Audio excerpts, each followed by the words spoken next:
Go Ford for your next truck or SUV and find an easier way to buy with Woodhouse Ford today and experience the convenience of buying with Woodhouse Ford.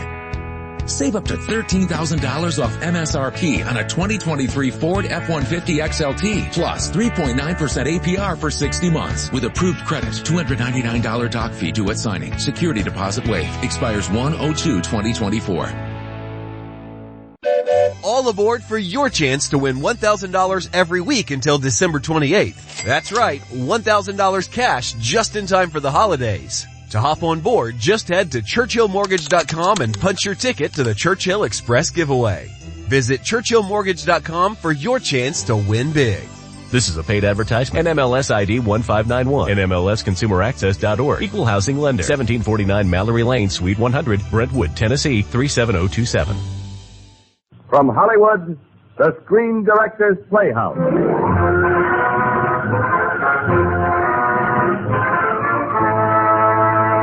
Screen Directors Playhouse, star Edmund Gwenn, production Miracle on 34th Street, director George Seaton.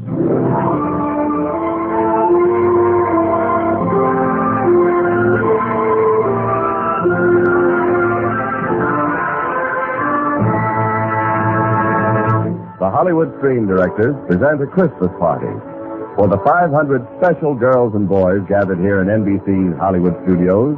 And for children of all ages everywhere, we present the motion picture Christmas story, Miracle on 34th Street, starring Edmund Gwenn in his original Academy Award-winning role of Kris Kringle.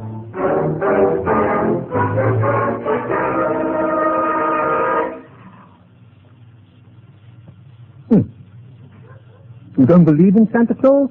Well, why not? Santa Claus believes in you.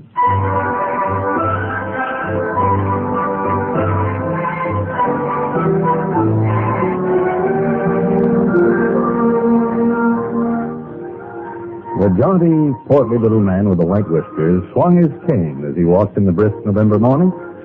He walked into a department store famous across the nation, Macy's 34th Street, New York, crowded amiably into the elevator, and got out at the employment office. It seems that Mrs. Doris Walker was the lady to see up there. Mrs. Walker. Mrs. Walker? Yes? You'll be needing a Santa Claus for your toy department this Christmas. I wish to apply for the position. Well, we do need a Santa Claus if you're qualified. Oh, I'm eminently qualified. Do you like children? Who doesn't? Do you have any children? Millions of them. I must certainly say you look like Santa Claus. Well, I certainly should look like Santa Claus. You won't even need padding. Oh, no, I carry my own. Now, you understand that Macy's has a line of toys that you may recommend with complete confidence. I assume that I'm hired? Yes, can you start tomorrow morning, Mr. Kringle. What? Kringle. I'm Kris Kringle.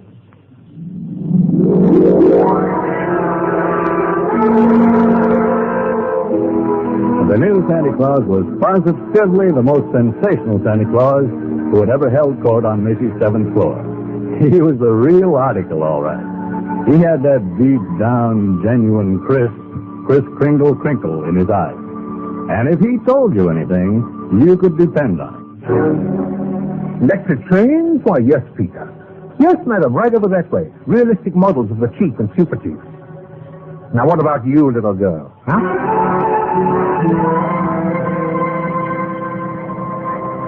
Oh, yes, madam. We have wonderful skates here, but not quite what your little boy seems to want. Now, I suggest you go across the street to Gimbel's. Gimbel's? Oh, yes, I keep track of the toy market pretty closely. But does that surprise you, sir? Macy's sending me to another store? Well, the only important thing is to make the children happy, isn't it? Huh? And whether Macy's or somebody else sells the toy doesn't make any difference. Oh, it's wonderful. I don't get it. I don't get it at all. Well, you can get it at the Acme Toy Company. Only $8.50. Plus that. And so it went. And so the customers went. To other stores that Macy's didn't have. The grown-ups began to believe in Santa Claus as much as the children. All except one small child named Susan Walker, who finally came to Kris Kringle, a skeptical look on her small face and a prodding young man at her back. Well, young lady, and what would you like for Christmas? Go ahead, Susan. Tell Santa what you'd like. What's your name, little girl? Susan Walker, and I don't believe in Santa Claus. Oh. My mother happens to be Mrs. Walker, the lady who hired you. And your daddy here believes I'm Santa Claus, I'll bet. He's not my daddy. My father and mother are divorced. This is Mr. Daly, who lives in the apartment next to us. I see. He's a lawyer at law. Attorney at law, Susan. He pretends he brought me to see you, but he really came to visit Mother. Oh. Really? Oh, brother. I must say you're the best-looking Santa Claus Mother ever hired. Oh, thank you. Your whiskers aren't painted to size. Well, that's because they're real. Just like I'm really a Santa Claus.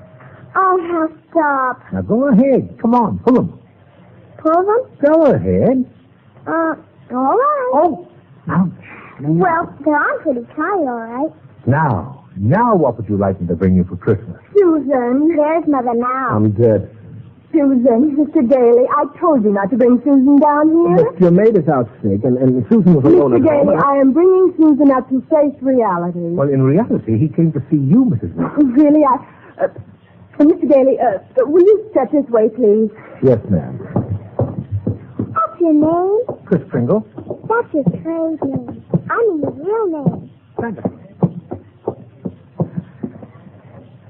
We can talk here, Fred. Now, Doris. I keep telling Susan that Santa Claus is a myth, and you bring her down here to see thousands of children like herself worshiping a very convincing old man with real whiskers.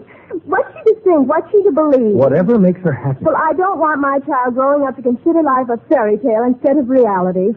They keep waiting for a Prince Charming to come along, and when he does, he turns out to be someone Someone they'll have to divorce?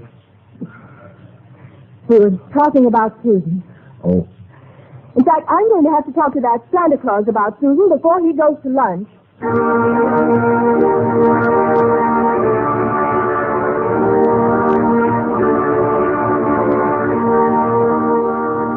Yes, Mrs. Walker? The reason I called you into my office was to have you tell Susan here that you're not Santa Claus. Yeah, but I am Santa Claus. See, Mother? A girl doesn't know what to think these days. I want you to tell her the truth. Now, what's your name? Chris Pringle. Steve? I mean your real name. Well, that is my real name. Now, see here, Excuse me a moment. Yes, Mrs. Walker. Miss Thomas, will you get out an employment card filled out by a Mr. Chris Kringle, if there is one? I'll wait. I'll bet you're in the first grade, Susan. Second. Second? I'm very advanced. Oh. Here it is, Mrs. Walker. Mr. Chris Kringle. No. Yes, Chris Kringle. Resident, Brooks Memorial Home for the Aged. Age as old as my tongue and a little older than my teeth. Oh, no. Do you know what I think? Yes, the same thing I think. I think he's nuts. That's what I think. He really believes he's Santa Claus. With bells on. You better get rid of him. He might be dangerous. Thank you, Miss Thomas. I agree. Mr. Kringle, I'm sorry, but we're going to have to make a change. Have I done something wrong? Well, no, that is, not rough, but, excuse me. Yes? Mr. Macy's on the phone. Oh, put him on. Mrs. Walker, Yes, Mr. Macy? I have just heard about your new Santa Claus. Oh, yes, Mr. Macy. I was just going into that, Mr. Macy. The very idea of his telling people that if Macy's doesn't have it, to go to Gimbal. Well, I had him right... Gimbal? Directly across the street. Imagine Macy's Santa Claus sending customers to Gimbal. Wonderful. Huh? The public response is wonderful. We're getting to be known as the helpful store, the friendly store, the store that places public service ahead of profit. And consequently, we'll make more profit than ever. Yes, sir. Great idea, Mrs. Walker. Great work. Keep it up. Yes, Miss Macy. And above all, keep that Santa Claus. Keep him? But he's He's great. But Mr. Macy, I don't... Goodbye, Mrs. Walker. Mr. Macy, Mr. Mr. Kringle. Yes? Mr. Macy suggests that we try you out a little longer. Well, that's mighty good news, Mrs. Walker. You see, this is quite an opportunity for me. Yes, for the last 50 years or so, I've been getting more and more worried about Christmas. Seems we're all so busy trying to beat the other fellow in making things go faster and look shinier and cost less. But Christmas and I are sort of getting lost in the shuffle. And Christmas is still Christmas. Oh, but it isn't just a day. It's a frame of mind. And that's what's been changing. That's why I'm glad I'm here. Maybe I can do something about it. Oh, I'm glad I met you and your daughter.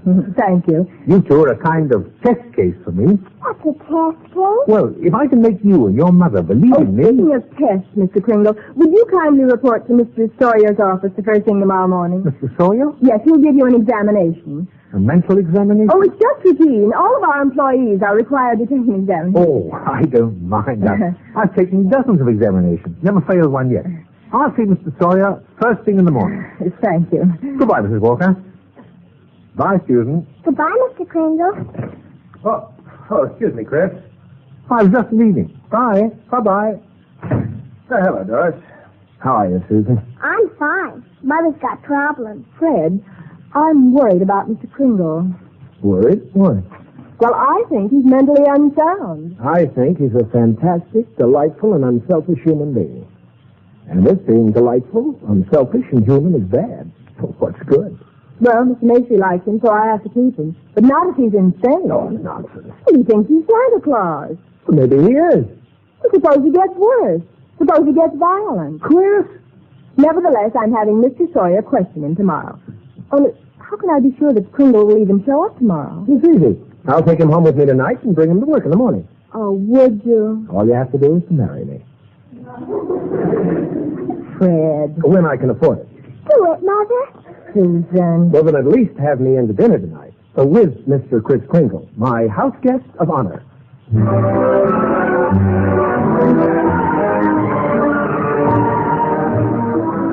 Well, that evening, Chris Kringle went home with Fred Gaylor. And after dinner in Doris Walker's apartment next door, Chris left Fred and Doris to discuss child psychology. Or something. And stole quietly into Susan's bedroom. Susan, sophisticated child, was in bed, blowing bubblegum bubbles. Oh, that was a big one. Susan, why don't you give me a chance to prove to you that I'm really Santa Claus? There is no Santa Claus. Oh, now there must be something you want for Christmas. Mother will get me anything I Oh, want. but there must be something she can't get you. Well, There is something.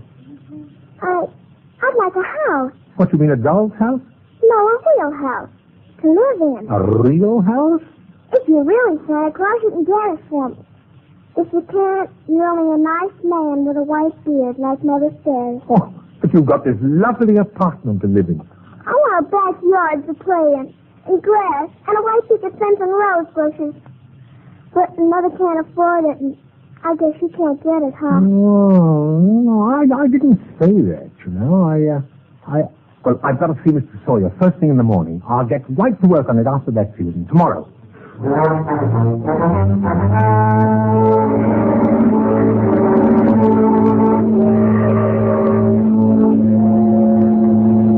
Now, tell me, Kringle, how many days in the week? 7. Who was the first president of the United States? George Washington? Now, how much is 3 times 5? Well, you asked me that before.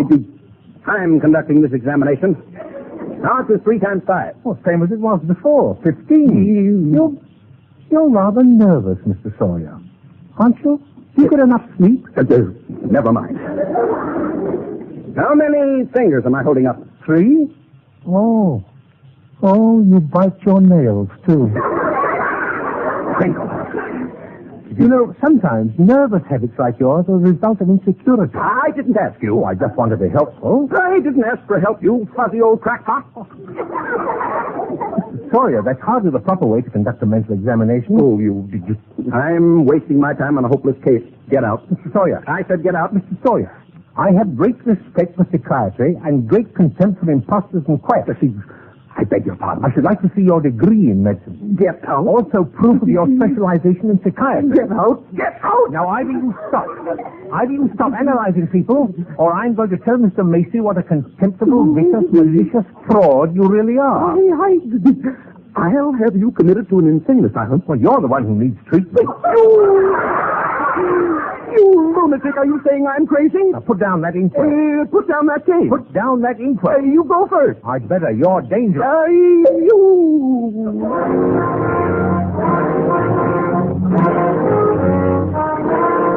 Now, when he recovered, Mr. Sawyer jingled Bellevue. And that is how Santa Claus, alias Kris Kringle, found himself that very morning in the violent ward at Bellevue Hospital.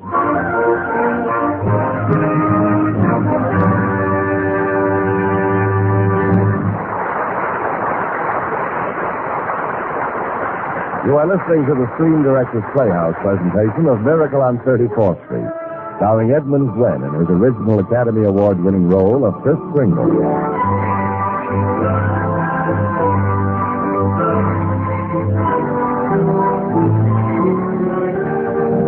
Late that afternoon, Fred Gailey, attorney at law, came to visit Kris Kringle in the violent ward at Bellevue Hospital. All right, now, Kris, why did you do it? Why did I conk Mr. Sawyer? Why did you fail your examination by the doctors here at Bellevue?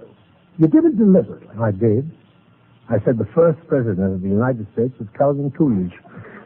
But why? Well, Fred, the last few days, I had a feeling people were warming up towards each other. Macy's sending customers to Gimbel's. Gimbel's sending customers to Macy's. Gimbel and Macy's shaking hands. Brzezinski saying yes. People were beginning to make some sense, even if Doris did doubt me. Doris hasn't believed in anything for years. Ever since her marriage Oh, it wasn't just Doris. It was Sawyer. Now, he's contemptible, dishonest, selfish, vicious. Yet he's out there and I'm in here. He's called normal. I'm not. And we've got a world full of Mr. Sawyers. And if that's normal, I don't want it, Fred. That's why I answered those questions incorrectly. But, Kris, what happens to a lot of people, like me, who do believe in you and what you stand for? What happens to people like little Susan, just beginning to believe? Susan? Are you going to let her down? People like that? Well, I haven't thought of that, Fred. Are you going to quit right in the middle of your job? Gee, you're right, Fred. I'm ashamed of myself. Let's get out of here. Not so fast, Kris. Getting in here was easy. Getting you out will be a lot harder. Oh, not for you. You're a fine lawyer. Perhaps, But what? You've been ordered committed to a mental institution. Oh, I see. However, I've requested a formal hearing, and it's been granted. But the issue being, do I jingle the bells or do the bets run the belfry?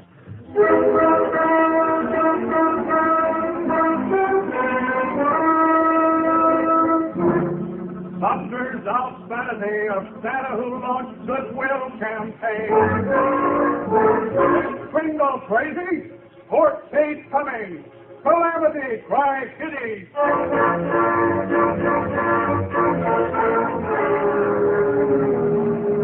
Your Honor, the commitment papers being before you, I should like to call the first witness. Mr. Kris Kringle, will you please take the stand? Delighted to do so, Mr. Prosecutor. Mr. Kringle? Your Honor? This is merely a hearing. You do not have to answer the questions or even testify at all. We've no objections, Your Honor. Well, I'll be glad to answer any questions I can. You may question the witness, Mr. Prosecutor. Thank you, Your Honor. Tell us, sir, what is your true name? Kris Kringle. And where do you live? Well, that's what this hearing will decide. Mr. Kringle, do you believe that you are Santa Claus? Of course. Perhaps the witness doesn't understand the question. I understood the question perfectly, Your Honor. In which case, Your Honor, the state rests. In view of the defendant's statement, does counsel for the defendant wish to put in a defense? Your Honor, the entire case against my client boils down to this. The prosecution contends that Mr. Kringle is not sane because he believes himself to be Santa Claus. That is true. But if Mr. Kringle were the person he believes himself to be, he would be as sane as we are. Correct. I intend to prove that Mr. Kringle is not insane because he is Santa Claus.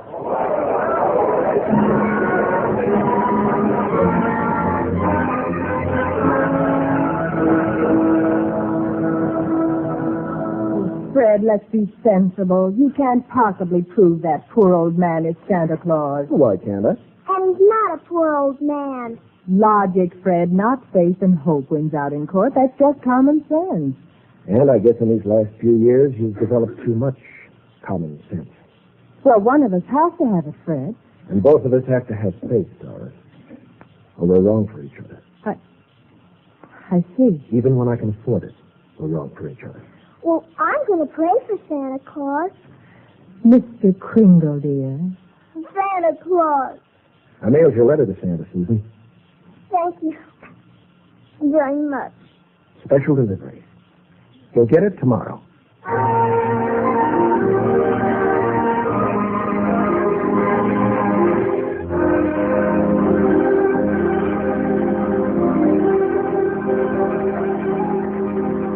And now, Mr. Macy, I will turn the questioning over to a person you know. A person in whom I have the deepest confidence and belief. My client and your employee, Mr. Chris Kringle. I don't know what to say. Say it anyhow, Chris. Come on. Well, they say that the man who pleads his own case is a fool for the client. But I won't let down anybody who believes in me. You're a witness, Chris. Go ahead, Chris. Well, I don't know what to ask you, Mr. Macy. Just ask me anything. Well, how are things at the store? Pretty good, Chris. Sorry I can't be with you. So are we. Your substitute Santa doing all right? Oh, he's just another Santa Claus. Oh, no, Mr. Macy, you mustn't say that. He isn't just another Santa Claus any more than this Christmas is just another Christmas. It's the same Christmas, timeless and unchanging, with the same deeper meaning it always had. The same summons to all men to have faith, not in any one faith, but to have faith in themselves, in mankind, in each other. Because if all the earth be laid in ruins and all our yesterdays and all man's wonders become smoke and ashes, and man remains, well, then everything remains. For all we have on earth that matters is each other. And that's what Christmas is. A time for unselfishness, a time for each other, for goodwill and understanding, and deep respect for all our fellow men. Your Honor, Oh, very well. Christmas isn't just once a year. Christmas is always. Flowering, let's say, in late December. And your new Santa Claus isn't just another Santa Claus, Mr. Macy. To the purest minds and the most immaculate souls among us, I mean the little children, he is Santa Claus. Because they believe he is. That's good enough for me, Mr. Macy. That's good enough for me. It's good enough for me, too, Chris. Mr. Macy, do you believe I'm Santa Claus? I certainly do. Thank you, Mr. Macy. You're a witness, Mr. Prosecutor. Your Honor, this is all very charming, but I must ask the court to demand that Mr. Gailey present competent authority. Competent authority, I say, for the contention that his client is Santa Claus. Have you such authority, Mr. Gailey? Not at this time, Your Honor. Will that be all, Fred? Yes, Chris. For now. Before you go, Mr. Kringle, the bailiff handed me this letter in care of this courthouse. It would appear to be for you. It's addressed to Santa Claus. Oh? The bailiff also informs me that the dead letter office of the post office department has forwarded some other mail addressed simply Santa Claus. Well, that's very kind of them. Your Honor! Your Honor! Where are those other letters? I request that they be entered in evidence. I'm afraid that would be awkward, Mr. Gailey. What do you mean awkward, Your Honor? There are 9 truckloads of those letters. Your Honor! Your Honor, counsel for the state has asked for authoritative testimony that my client is Santa Claus. The U.S. postal laws make it a criminal offense to misdirect mail or intentionally to deliver it to the wrong party. The Postal Department itself, therefore, recognizes this man, Kris Kringle, as Santa Claus. Order! Order! Objection! Order! Objection! Order, I say. I say order.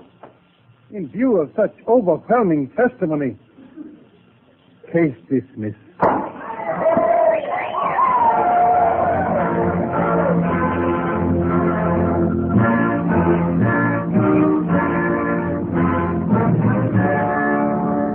It was clear and cold when Fred and Kris Kringle got out on the courthouse steps.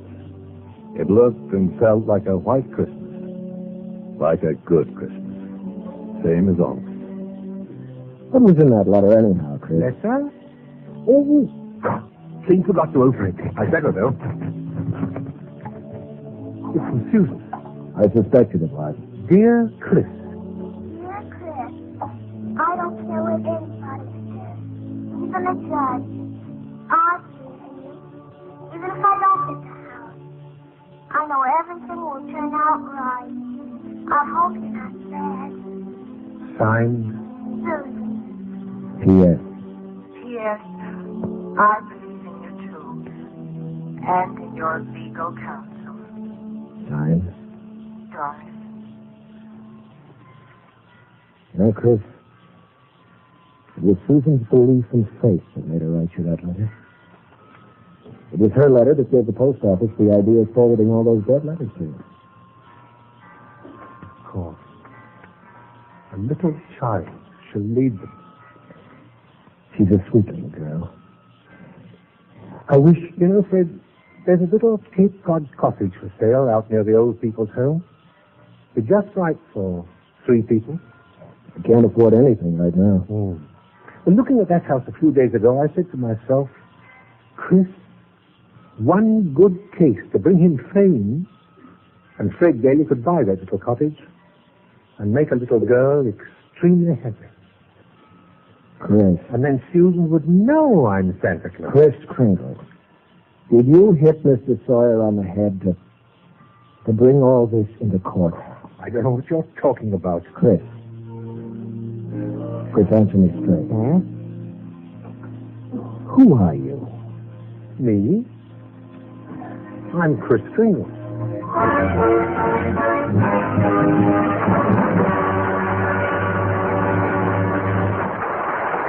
Kris Kringle will return in just a moment. Next week, another great star brings one of his most brilliant performances to the Screen Director's Playhouse. Our story is One Way Passage, and recreating his original role will be William Powell with Screen Director Tay Garnett. Now, returning to our Screen Director's Christmas party, here is tonight's star, Edmund Gwenn. Oh, wow.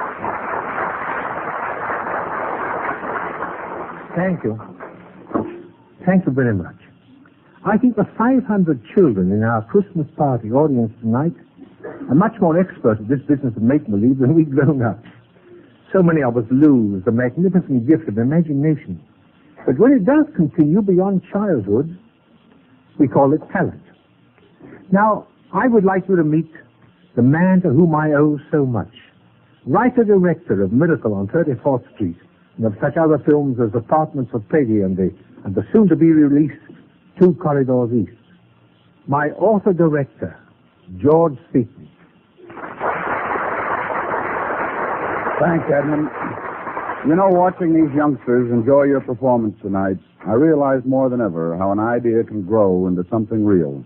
So you mean your idea for the Miracle story, George? No.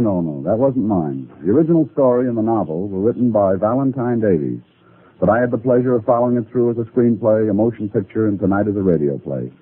And if the story managed to bring a little more Christmas into the lives of these wonderful kids, then Miracle on 34th Street has worked a small miracle of its own. Well, then tonight, George, as the creator of the picture, you are really playing the part of Kris Kringle. Oh, no. I'm still the director. And, Edmund, you're still Kris Kringle. And it's time you went to work. There are a lot of presents here on the stage, and a lot of deserving youngsters to receive them. Mr. Director, I never had a happier assignment. A very Merry Christmas. And a Merry Christmas to you. Thank you, George. Thank you. And a Merry Christmas to you, Edmund Gwenn and George Seaton. Our thanks to R.H. Macy Department Stores for their gift of 500 Christmas stockings for our little guests. The publishing firm of Simon & Schuster for its gift of 500 children's books. and at the Country Store of Beverly Hills Candies for its presentations to the children. Remember next week, One-Way Passage with William Powell and Tay Garnett on Screen Directors Playhouse. Miracle on 34th Street was presented through the courtesy of 20th Century Fox, currently releasing the Darryl F. Zanuck production 12 O'Clock High, starring Gregory Peck, and Prince of Foxes, starring Tyrone Power. Edmund Glenn appeared by arrangement with Metro-Goldwyn-Mayer, producers of the Technicolor musical On the Town, starring Gene Kelly, Frank Sinatra, and Betty Garrett. This is Jimmy Wallington speaking and inviting you to listen again next week when we present William Powell, production One-Way Passage, director Tay Garnett.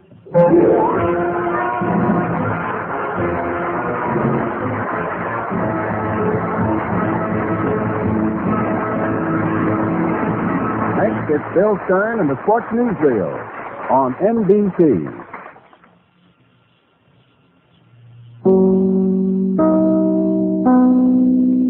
Judy was boring. Hello. Then Judy discovered ChumbaCasino.com. It's my little escape. Now Judy's the life of the party. Oh, baby, mama's bringing home the bacon. Whoa, take it easy, Judy. The Chumba life is for everybody. So go to ChumbaCasino.com and play over 100 casino-style games. Join today and play for free for your chance to redeem some serious prizes.